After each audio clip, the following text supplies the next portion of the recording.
Yes, everybody. Hello, everybody. Hope everybody is doing well. I'm Simon Preston, and welcome to Reggae Boys Commentary. This is the platform where we come together to discuss everything in relation to Jamaican football. This is your hub for everything Jamaican football related. Hope everybody is doing well. You guys doing okay? Let me know how you all are doing. Let me know your thoughts in the comments below. Tell me how you all are doing. How's your Saturday been going? It's the 18th, yes, the May 18th. 2024. So the Women's Super League season has finished. We know Greg Lee has been promoted to the championship as well, and tomorrow we have the culmination of the Premier League as well. And we have a number of Jamaican internationals finishing their English Premier League season tomorrow. So we look forward to that as well. And we want to see our players end the season on a high with respective victories as well. That is exactly what we want to see, and we look forward to that eagerly. All right. Again, folks, for those of you just tuning in, please hit the like button, and after doing so, to hit the subscribe button to Reggae Boys Commentary as well. Okay. So that would be greatly appreciated. Okay, guys. Yes, so I want to touch on an important area, but before that, I see a comment there coming in from Mr. Cross as big up Simon and Reggae Boys Commentary. Big up, Mr. Cross. How are you doing, sir? I hope that you are doing well, and hope your family is also doing quite well as well. So let me know how everybody is doing as we get right into this video in particular. All right, so first thing first, let me just say that if you guys haven't already, I encourage every single one of you to watch the interview on the High Performance YouTube channel of Michail Antonio. It was 1 hour where he spoke in depth about his career, challenges he had to overcome to be where he is today. Because as you know, Michail Antonio's journey into professional football was not the traditional route. You know, the traditional route you could describe as somebody being in an academy, progressing through the academy, and eventually making their debut for the club. But Michail Antonio's journey, you could say, was like the Marlon Kings or the Dwight Gales or the Troy Deeneys or the Jamie Vardys of this world, non-league to Premier League. And I think that's one of the beautiful things about English football, is that somebody can go from non-league straight all the way up to the Premier League. And I genuinely do like it. I do genuinely like the journey that the Premier League has. And in terms of the football pyramid structure of all of those things, Kevin Williams says, big up, Simon. Big up, Mr. Williams. Hope you're doing well, man. Yeah, man, make sure to shout me in the week, anything. All right? Cool, cool. So, yes, guys, as I said, the interview that Michail Antonio did with the High Performance YouTube channel spoke in depth about his pillars to success and the path that he took. And the reason why I'm doing this video is to highlight the inspiration it should be for all. You know, remember, Michail Antonio's first season as a Premier League footballer did not come until he was 25, you know? Just think about this journey that he had.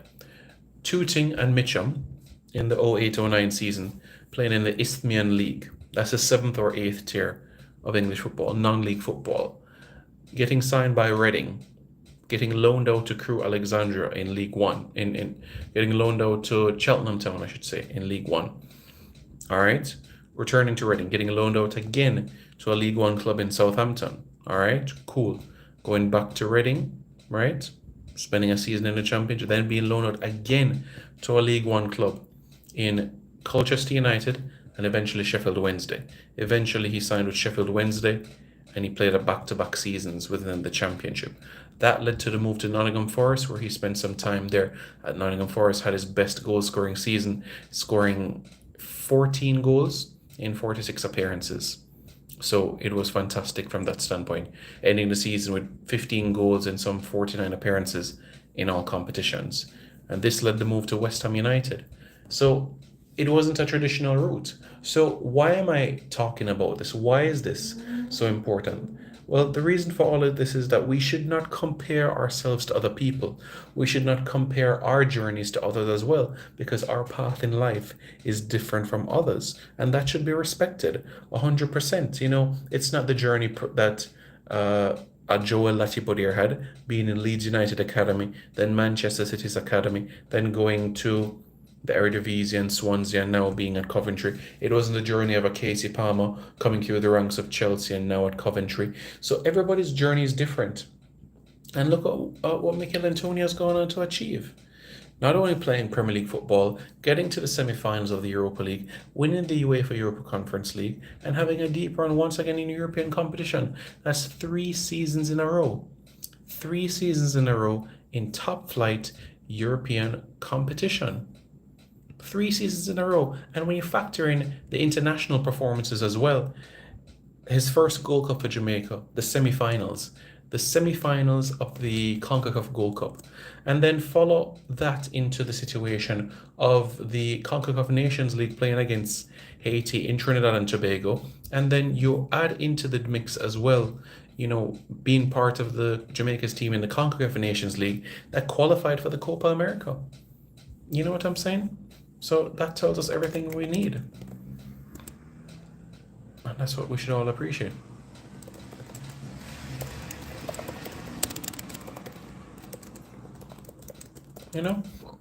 So that should tell us everything. And in the interview spoke about, his parents, both his mother and father was born in Jamaica. Everybody knows that. And just the joys that he's experienced in football. And that's why I think it's such an inspiration, and one that should always stay with us as well, as individuals. So let that be firm in your brain about what Michail Antonio has gone on to accomplish. And I do think that there's still plenty more to come. Vernon Yeast says, Big Simon, what's up, man? Hope you're doing well. So in the interview, he spoke about he feels he has 3 more years left at his best. 3 more years. So 34 now, so he says another 3 more years. So that means until 2027, thereabouts, right? 3 more years. And I think that is a fair thing to say, because when you're bearing in mind, we have World Cup qualifiers, we have Copa America, we have Nations League. Those are the 3 major assignments that we have. Of course, a Gold Cup in 2025 and the World Cup itself in 2026. So, I would take Michail Antonio's career if I was a player. Winning a European trophy and representing my country in a World Cup, I'll take that every year. And plus play Premier League football 9 seasons in a row, I'll grab that with 2 hands. That is just such a privilege. I would take that career, because I see persons, comparing, would they rather the career that Harry Kane has, or would they rather the career of Jamie Vardy? And I think it'd be interesting, what people think, because there are varying views, on that matter. So that's something that people can be mindful about. You know what I'm saying? Brown One Security 33 Good Sound says 19 days to go. I Am So Special says Vardy career due to trophies. Yeah, I understand that. I understand that Jamie Vardy won the Premier League, won the FA Cup, won a Charity Shield, quarterfinals of the Champions League, played Europa League football, played Conference League football. So Jamie Vardy accomplished a lot, has a Premier League winners medal, just like Damari Gray. But I understand the comparison. Harry Kane, though, on the other hand, he has a medal for England, which Jamie Vardy doesn't. Harry Kane has a medal for England, 2nd in the Euros and 3rd in the UEFA Nations League. So Harry Kane has 2 England medals in that aspect. You know what I'm saying? But yeah, if you gave me Michail Antonio's career, playing at a World Cup for my country, winning a European trophy, I'll grab that with 2 hands. I'll grab that 2 hands, 100%, because of what he has gone on to achieve. So help us get to the World Cup, and we have that deep run in USA, Canada, Mexico. Man, amazing. You know what I'm saying? Yeah. So that's what I would say. Amazing things, So it's really good.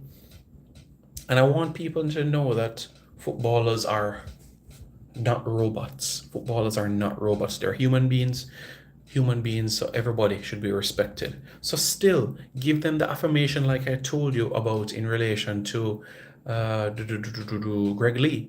You spam the Jamaican flag in his comment section. You spam the Jamaican flag, when he makes a new post. Make them feel loved and appreciated. Of course, they cherish things like that. Once they see that persons like Eddie Vision, like Brown One Security, like Vernon, like Jamaican Englishman, like Kevin Williams, like Mr. Cross, once they see you all in the chat and wishing them well and can't wait to see you guys in at this time of the time. That gives them motivation. That gives them something worth looking forward to. That gives them something worth, something that they can be able to look forward to. So all in all, that has to be viewed as a positive, and everybody has to appreciate that. You understand what I'm saying? So yes, guys, please appreciate our gems. These are our gems. These are our national ambassadors, and we need them to feel good, feel happy, feel proud every time they put on that shirt, every time they board that flight, whether it's Heathrow, whether it's at Gatwick Airport, to come across the Atlantic to Jamaica on that 9-hour flight. All right? And if I'm being honest with you, we should even have, some of our Jamaican fans at the airports getting ready to greet them as well. You know what I'm saying? Make them feel loved and appreciated. But we'll get there in due time. And I'm confident and I'm sure about that for sure. Yes, guys, thank you very much for tuning in. I appreciate you guys tuning into this video in particular. If you guys haven't already, please hit the like button. And if you haven't done so as well, I encourage you to hit the subscribe button as well. Okay, guys, that would be greatly appreciated. Tomorrow, it's the last week of the English Premier League. We know it's going to be 10 matches taking place simultaneously. At 10 a.m, Liverpool against Wolves, Sheffield United against Tottenham, we have Luton Town against Fulham, Brighton and Hove Albion against Manchester United, Man City against West Ham, Antonio, Arsenal against Everton, we have Brentford against Newcastle, Crystal Palace against Aston Villa, Burnley against Nottingham Forest, and Chelsea against Bournemouth. So those are some big games taking place. And of course, in Jamaica as well, domestically, we have some big games for us to look forward to as well. And that's in relation to the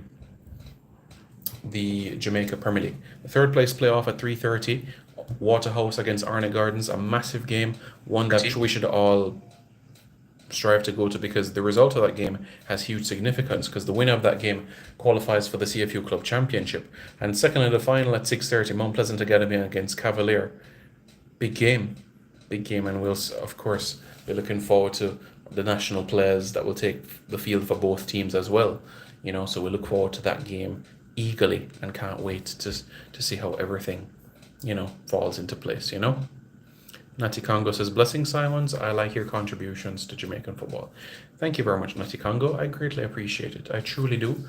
And will continue to do my best, honestly. So thank you very much. I appreciate it and will always strive to do my best. As you guys know, accuracy, reliability, credibility, and positivity right here on Reggae Boys Commentary, so that you all can be kept in the loop and feel informed with everything. Okay, guys, so that you all are aware. Your thoughts for tomorrow's games? I would love it, honestly, if Michail Antonio scores in a 1-0 victory for West Ham United against Manchester City. I think that would be a nice thing to accomplish. I'm not saying that means that I want Arsenal to win the league. I'm just saying it would be nice to have Jamaican internationals on the score sheet. I'm going to be frank with you guys. I'm going to be absolutely frank. If for an example, Fulham is playing against Manchester United and Bobby Reid scores the winner for Fulham against Manchester United, I'm gonna clap Bobby. Of course, I'm gonna be happy, and I'm going to say congratulations, Bobby, as well. Of course, country over club every day of the week. Every single day of the week, country over club. So if Ethan Pinnock, Bobby Reid, Michail Antonio, Amari Bell, Damari Gray, you know what I'm saying? Whisper, Casey Palmer, Joel Latibodier, Greg Lee. If any one of those guys scored against Manchester United or even defeated Manchester United, I would be happy. I would be happy, genuinely happy. You know, understand what I'm saying? I'll be genuinely happy for that accomplishment. I'm not going to say, sure, man. I'll be happy. I'll be saying, yes, a Jamaican international did that against Manchester United. I mean that. Here comes Baggio with Man City 5, West Ham 1. Hear you. Remember, it's David Moyes' last game as a manager of West Ham United, so he'll want the hammers to be hammering. Just like Thor. He's going to be laying down the hammer in Manchester. Whoosh, whoosh. Yeah, guys, so David Moyes. Yeah, so honestly for me, country over club every day of the week. 7 days for the week, 31 days for the month, 365 days for the year. Country over club. All the time, every time. Okay, so Bobby Reed, Ethan Pinnock, Michail Antonio, Damari Gray, Joey Latibuder, Casey Palmer, Michael Hector, Karoy Anderson, Dexter Limbiki. So if any one of them scores against Manchester United, I'll be thrilled, over the moon, delighted.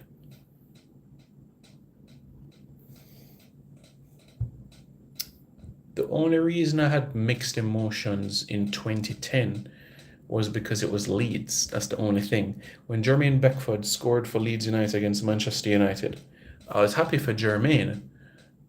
The only reason why in that moment it was felt bittersweet was because it was Leeds. Had Jermaine Beckford scored for Man City against United, cool. But it was Leeds. Leeds United. Yeah, Leeds United. And you guys know already the story with Leeds United and what they did under Don Revie and the reputation that they built up and the reason why they switched their yellow kits to white kits. You ever wonder why Leeds United wears white, even though their logo has blue and yellow? You ever wonder why Leeds United wear white? It's because Don Revie liked the white of Real Madrid and wanted Leeds to have the same style of Real Madrid, you know? But that is for another day.